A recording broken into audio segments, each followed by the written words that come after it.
Welcome to the PharmaVOICE 100 one-on-one video series with Karen Groen. Hi, Sharon. It's so good to see you, and congratulations on being named a red jacket to the PharmaVOICE 100 this year. It's thrilling. Thank you very much, and I'm happy to be here with you and to see your face today.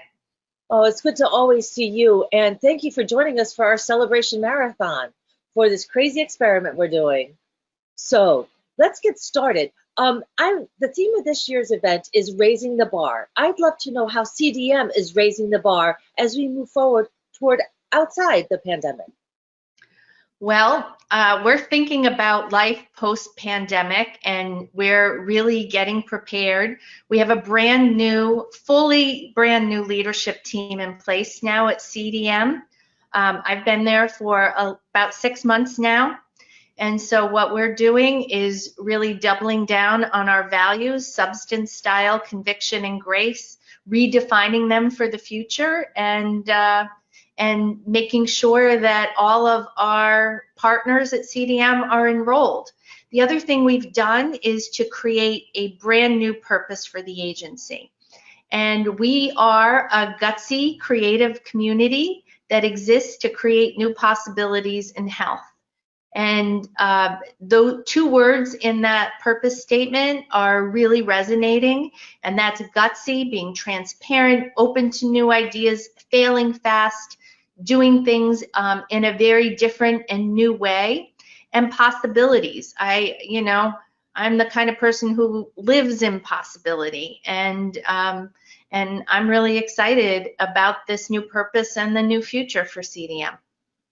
It sounds exciting, and it sounds like it's going to mirror exactly what we're going to see on your client side, where they are taking or willing to take a little bit more risk today because of the current circumstances. So you're right in line. You're leading the way.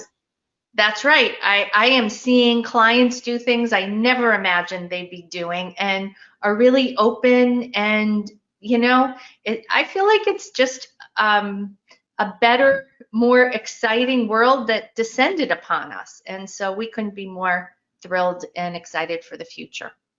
I think it's great to find those silver linings amidst so much tragedy, and we do need to move forward. So what a wonderful way to do so with such a positive and optimistic outlook. So fantastic. Congratulations to you. Sure. I also know that diversity and inclusion is a big passion for you. I'd love to know, from your perspective, why it's so important today more than ever for our healthcare field. Well, you know what, let's just be really honest. There isn't a pipeline of underrepresented people in our industry. And I feel like there's a lot of momentum behind diversity. We call it diversity, equity, and inclusion at Omnicom Health Group. And yet there's a little worry for us, because we don't want this momentum to go away. Structural racism that's been embedded in all of our companies and agencies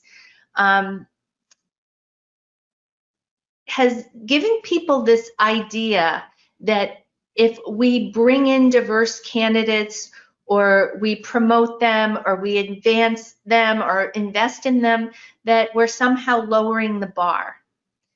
And now, as our companies are stepping up and vocally condemning racism and discrimination, we have to make sure that that structural piece is not pervasive.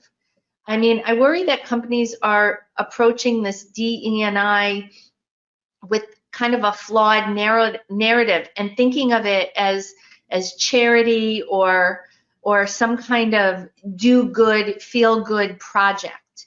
This has to become part of the fabric of your company. We have a lot of interns from the Multicultural Advertising Internship Program this summer. And, we sort of put our other internship program on hold, but we really doubled down on our MAPE interns, which we've had for many, many years. And one of them said something really interesting to me, that they don't want to be a diversity hire. And we have to get that kind of thinking out of our heads. I mean, how would you feel if someone called you a diversity hire? You know, that immediately brings up the feeling inside someone that their contributions are underestimated because kind of the majority, the white majority, certainly in our industry, thought that their standards were lowered to bring them in. So I think the reality is that ensuring people from underrepresented communities are recruited and advanced is very beneficial for an organization. And it's not about one individual, it's about making it a part of your organization. And leveling the playing field is going to, I promise you, allow ideas to flourish. It's going to connect talented people to opportunities that, frankly, people in the majority may not even be as qualified for, but they've had unfair access to. And it's going to empower great organizations to thrive. So we really, really have to get this right.